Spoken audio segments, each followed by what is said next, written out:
오늘은 예수 믿는 사람은 나라를 이렇게 사랑합니다 라는 제목을 가지고 함께 나라에 대해서 한번 생각해 보도록 하겠습니다. 1950년 6월 25일에 일어난 한국전쟁은요 137만 명이라는 사상자를 낸 비극적인 동족상자를 슬픈 전쟁이었습니다. 이 땅에서 이제 6.25 전쟁과 같은 민족적인 이 역사가 되풀이되지 않기 위해선 우리가 어떻게 나라를 사랑해야 하는지 이 시간 말씀을 통해 생각해 보고자 합니다. 특별히 오늘은 6.25 전쟁 73주년이요 또 정전협정 70주년을 맞이하는 날입니다.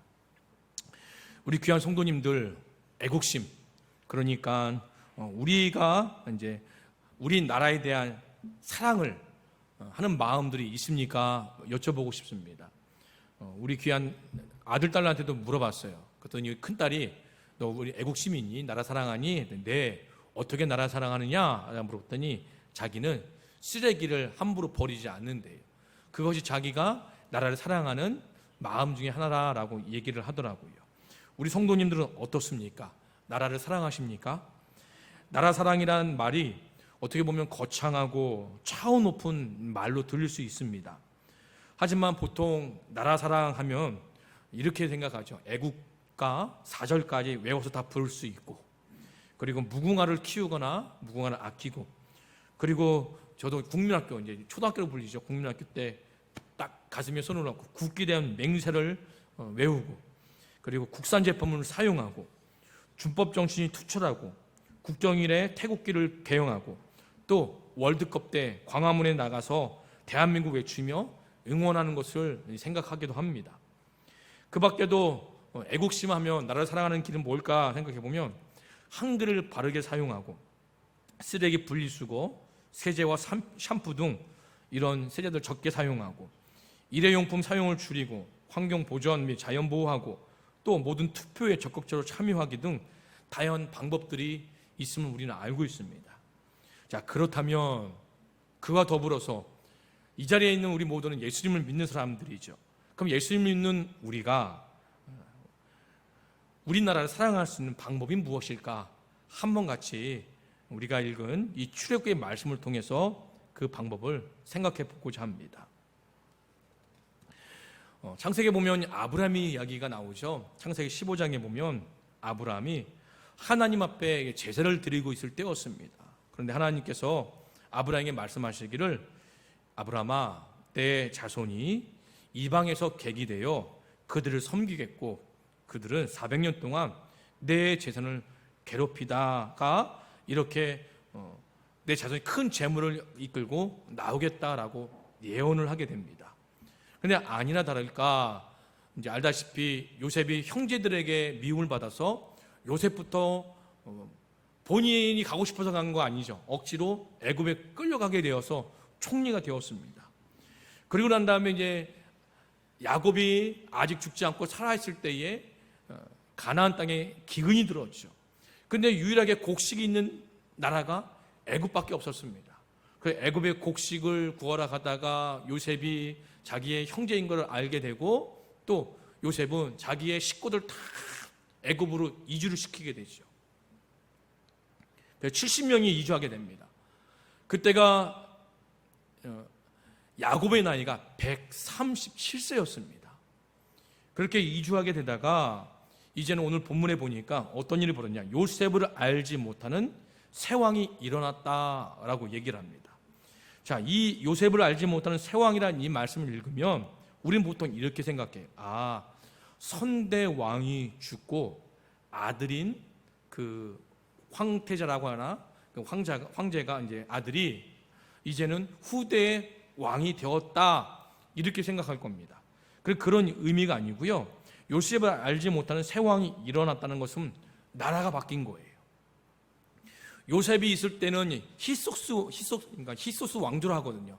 그때는 이집트에 살고 있는 원주민들이 나라를 세운 것이 아니라 이집트 밖에 있는 사람들이 이 땅에 들어와서 나라를 세운 거예요.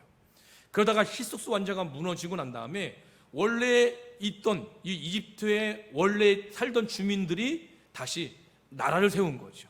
그 히소스 왕조 때에 이 요셉이 꿈 한 번 꿔줬다고, 꿈 한 번 꾼 걸 해석해줬다고 총리까지 이룰 수 있었던 이유는 뭐냐면, 이 힉소스 왕조는 능력 있고 재능이 있으면 출세하는 길이 열릴 수 있던 거예요. 그런데 나라가 바뀐 거죠. 정권이 바뀌고 나라가 바뀌었을 때 어떤 일이 벌어지냐, 이제는 능력 있다고 공무원이 될 수 있거나 뭐 출세하는 길이 막힌 거예요. 오로지 자기 나라 사람들만, 우리 민족만이 그런 일을 할 수 있고, 그 땅 가운데 외국인을 다 어떻게 해요? 그냥 힘들게 살아갈 수밖에 없는 처지로 전락하게 된 거죠. 그러니까 요셉을 알지 못하는 새 왕이 일어났다라고 하는 것은 나라가 바뀌어서 원래 이 이집트 땅에 있던 사람들이 다시 왕주를 세운 거예요. 그러니까 이들은 입장에서 뭐예요? 이 땅에 살고 있던 외국인인 이스라엘 사람들에게는 관심이 없고 호의가 없었던 거죠. 그렇게 나라가 세워졌는데 이제 하는 얘기가 무엇입니까? 그가 그 백성에게 이르되, 그가 누구죠? 새롭게 세운 나라의 왕이 그 나라 백성, 자기 백성들에게 하는 말이 이겁니다. 이 백성 이스라엘 자손이 우리보다 많고 강하도다라고 말합니다. 그러니까 수적으로 더 이방인들이, 그러니까 외국인들이 더 많은 거죠. 그러니까 이렇게 얘기하는 게 뭐냐면, 지금 왕이 자기 백성들에게 특별한 경계심을 줘서 이 이스라엘 백성들이 더 여기서 득세하지 못하도록 막기 위해서 말을 꺼낸 거예요.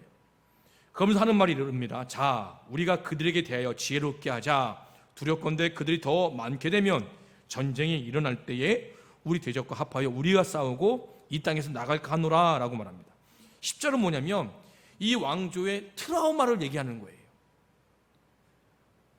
우리가 어떻게 얻은 나라냐, 어떻게 세운 나라냐. 그런데 지금 보면 우리보다 이스라엘 외국인의 비중이 더 넓고 많지 않느냐. 우리가 이들을 잘 관리하지 못하고 다스리지 못하면 만약에 전쟁이 일어날 때 전쟁에 참여한 이들과 힘을 합쳐갖고 우리를 공격하면 힘들게 세운 이 나라가 또 망하지 않겠느냐. 그런 일이 일어나지 않도록 우리가 지혜를 한번 짜보자, 이렇게 얘기를 하고 있는 겁니다. 그래서 한 일이 무엇입니까? 11절 보니까 국고성 비동과 람셋을 건축하게 한 거죠. 이것이 뭡니까? 애굽의 왕이 자기 나라를 사랑하는 방법이 뭡니까? 바로 이방인들에게 아주 고달프게 힘들게 무거운 짐을 지어서 괴롭히는 거였습니다. 자, 11절에 보면 이런 얘기를 하죠. 감독들을 그들을 위해 세우고 그들에게 무거운 짐을 지어 괴롭게 하자.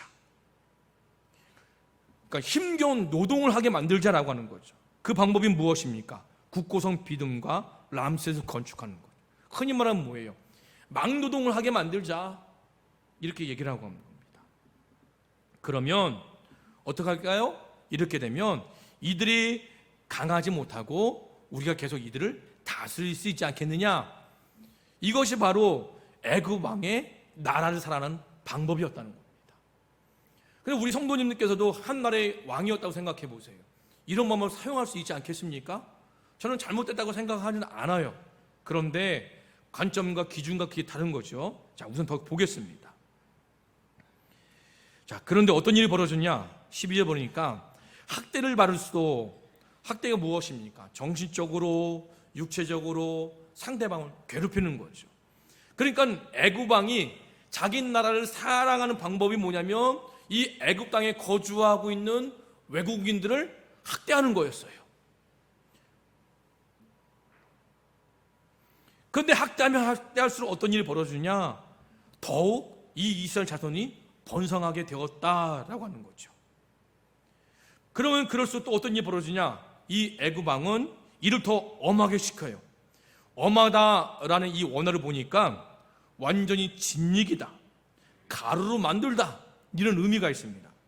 그러니까 이스라엘 사람들을 짓 이기듯이, 가루를 만들듯이 아주 가혹한 방법으로 이스라엘의 인구 증가를 막으려고 했었다는 거죠.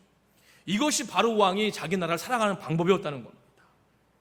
그 엄하게 시킨 일이 무엇이냐? 14절 보니까 어려운 노동인데 흙 이기기, 벽돌 굽기, 농사의 여러 가지 일, 그 일을 시키면서 생활을 괴롭게 했다라고 하는 겁니다. 이것이 애굽 왕이 자기 나라를 살아가는 첫 번째 방법이었어요. 그런데 이걸로도 부족한지 애굽 왕이 또 나라를 살아가는 두 번째 방법을 또 고안해냅니다. 그것이 무엇이냐? 15절 보니까 애굽 왕이 히브리 산파 십브라와 그리고 부하라는 사람을 불러서 말합니다. 산파는 무엇입니까? 출산을 돕는 자죠. 오늘날로 말하면 산부인과 좀 더 좋게 말하면 의사 선생님 이렇게 표현할 수 있을 것 같습니다. 그들을 부른 거예요. 왜 불렀느냐 했더니 이렇게 말합니다. 히브리 여인을 위하여 해산을 도울 때에 그 자리를 살펴서 아들이거든 죽이고 딸이거든 살려두라 라고 얘기를 했어요. 그러니까 정리해보면 이렇습니다. 애굽 왕으로서 자기 나라를 살아가는 방법이 무엇이었을까요? 이 나라 땅에 살고 있는 외국인 노동자들을 더 학대하고 괴롭히는 거였어요. 또 한 가지는 무엇입니까? 인구가 자꾸만 늘어나니까 인구가 늘어나지 않도록 이 산부인과 의사 2명을 불러다가 아들이면 죽이고 딸이면 살려두라 라고 하는 것이 이 애굽 왕이 자기 나라를 살아가는 방법이었다는 겁니다. 그런데 알다시피 애굽 왕의 입장에선 자기 생각이 옳다라고 여기겠지만 그러나 우리 입장에선 이것이 결코 옳은 방법은 아니라는 겁니다. 자, 그럼 반대로 보면 오늘 이제 십브라하고 부하라는 사람의 초점을 한번 맞춰보겠습니다. 이 두 사람이 자기 민족을 살아가는 방법이 무엇이냐라고 한번 보면 이렇습니다. 자, 10절에 그러니까 애굽 왕으로부터 아들이면 살려두고 그리고 아들이면 죽이고 딸이면 살려두라고 얘기를 했습니다. 그런데 지금 이 애굽 땅에 살고 있는 산부인과 의사 선생님이 십브라와 부하만 있겠습니까? 대략 학자들이 얘기하기 그 당시에 애굽 땅에 살고 있던 이스라엘은 200만을 추정하고 있거든요. 그 200만이라는 사람 중에 산부인과 의사 선생님 딱 2명만 있겠냐고요. 여러 번 사람들이 있었겠죠. 그런데 십브라가 부하가 이렇게 성경에 등장하는 이유는 뭐냐면 등장하지 않는 사람과 다른 방법으로 민족을 사랑하는 그런 사람이었기 때문에 오늘 본문에 이 두 사람 이름이 등장하게 된 거죠. 자, 십브라고 부의 입장에서 애굽 왕 바로의 이야기를 딱 명령을 들었어요. 근데 아시다시피 왕은 그 나라의 가장 권력의 정점입니다. 말 한마디도 사람을 살리고 말 한마디로 사람을 죽일 수 있는 힘이 있는 거죠. 그러니까 이 십브라라는 사람과 이 부하란 이 여인이 애굽 왕의 명령을 듣지 않으면 한마디로 목숨도 댕강하고 잃어버릴 수 있는 처지인 거죠. 반면에 이 애굽 왕의 말을 잘 들으면 어떨 수 있을까요?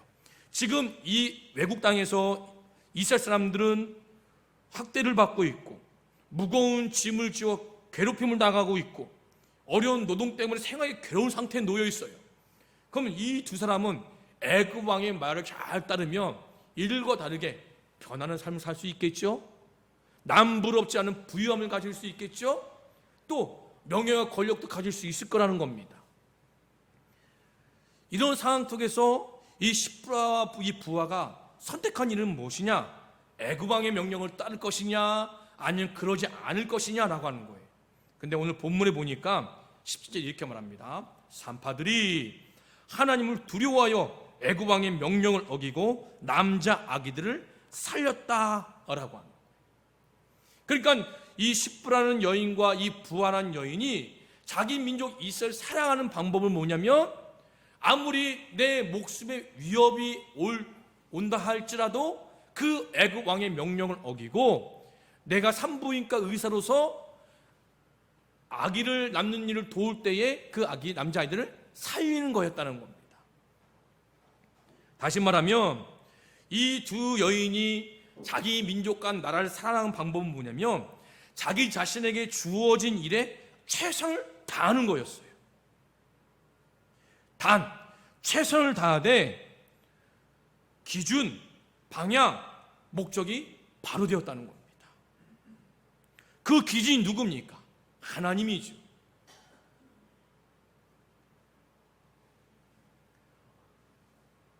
애굽 왕이 아닙니다.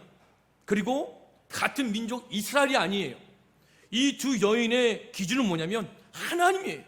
하나님을 믿고 하나님을 사랑하기 때문에 이들의 기준은 신앙이요 믿음이었다는 겁니다. 그리고 이들의 방향은 무엇입니까? 돈, 명예?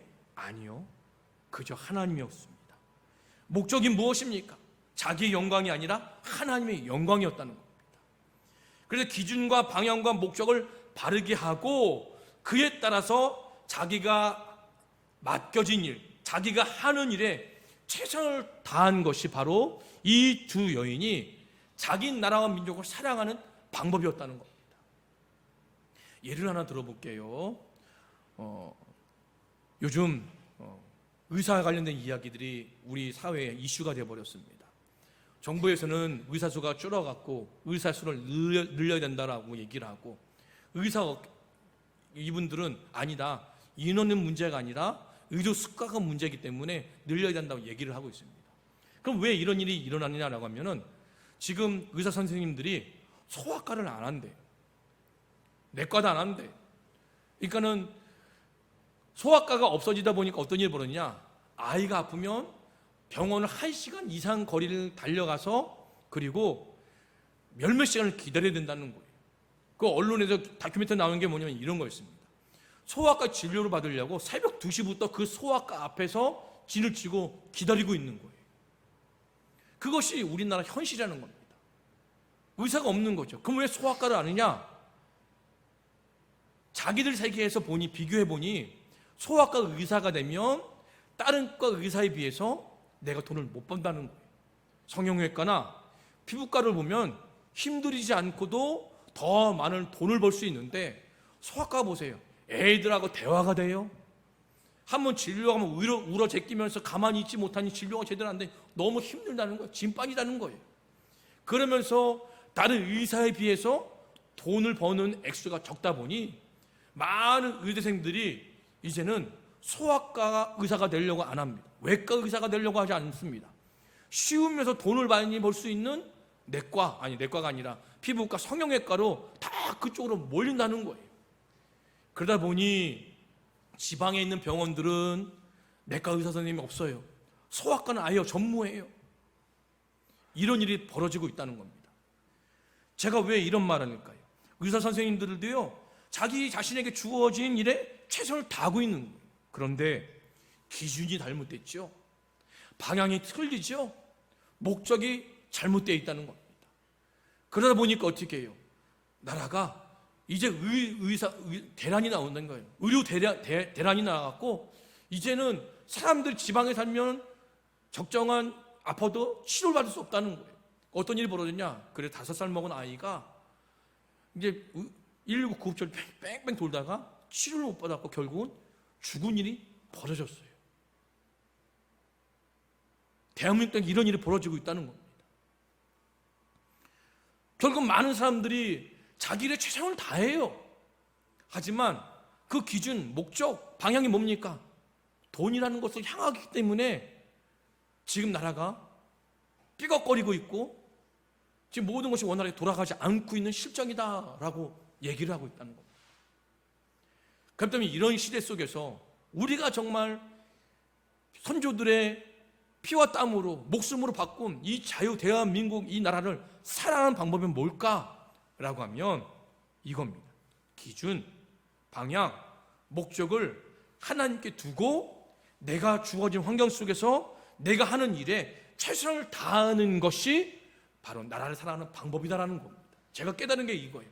우리가 태극기를 개항하지 않고 애국가를 사자까지 못 부르고 여러 가지 다 하지 못하더라도 내가 지금 내 주어진 환경 속에 내 일을 최선을 다할 때에 그것이 바로 나라를 사랑하는 방법이라는 겁니다. 근데 다시 본문에 들어오면 누가요? 바로 십부라하고 부하란 이 두 여인이 산부인과 의사로서 정말 하나님을 사랑하는 마음을 가지고 자기의 최선을 다했다는 거예요. 그랬더니 어떤 일이 벌어졌습니까?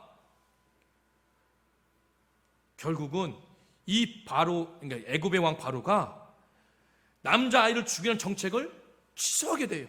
안 되니까. 그리고 어떤 일이 벌어져요? 이 두 여인에게는 21절에 보니까 하나님을 경외하였으므로 그들이 집안이 흥왕하게 하신지라 라고 합니다.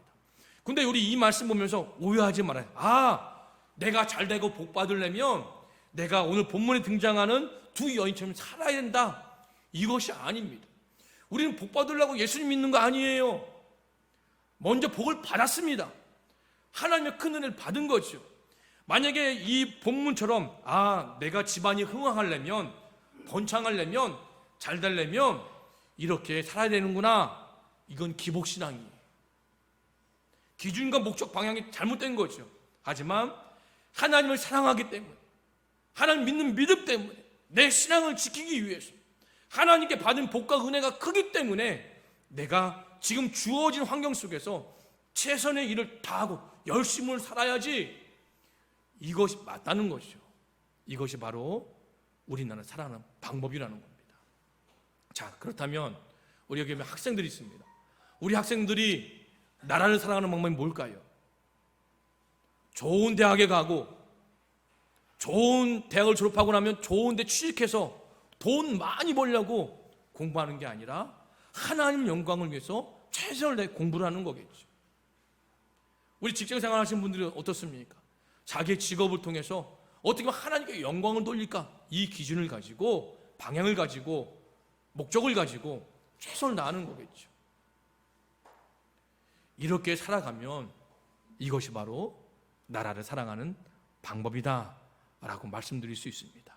자, 그러면 서두에 드리던 질문 다시 돌아와 묻습니다. 우리 귀한 성도님들, 대한민국, 우리나라 사랑하십니까? 사랑하십니까? 사랑하셔야 돼요. 사랑하시죠?